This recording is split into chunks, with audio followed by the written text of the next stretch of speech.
Good afternoon.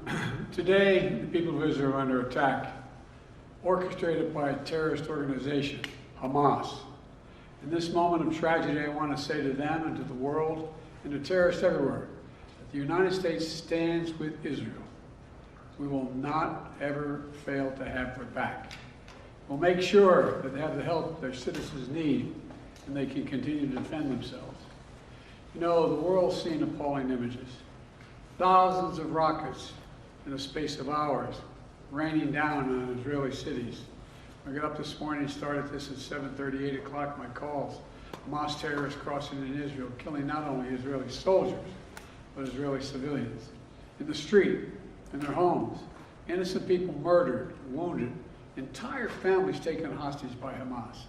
Just days after Israel marked the holiest of days in the Jewish calendar. It's unconscionable.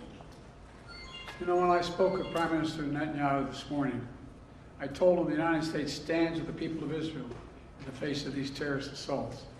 Israel has the right to defend itself and its people, full stop. There's never justification for terrorist attacks. And my administration's support for Israel's security is rock solid and unwavering. Let me say this as clearly as I can. This is not a moment for any party hostile to Israel to exploit these attacks to seek advantage. The world is watching. I've also been in contact with the King of Jordan, spoken with members of Congress, directed my national security team to engage with their Israeli counterparts, military to military, intelligence to intelligence, diplomat to diplomat, to make sure Israel has what it needs.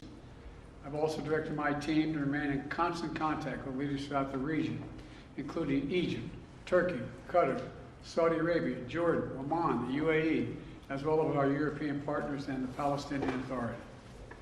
It's also a terrible tragedy on a human level. It's hurting innocent people. Seeing the lives that have been broken by this, the families torn apart, it's heartbreaking. And Jill and I are praying for those families who've been impacted by this violence.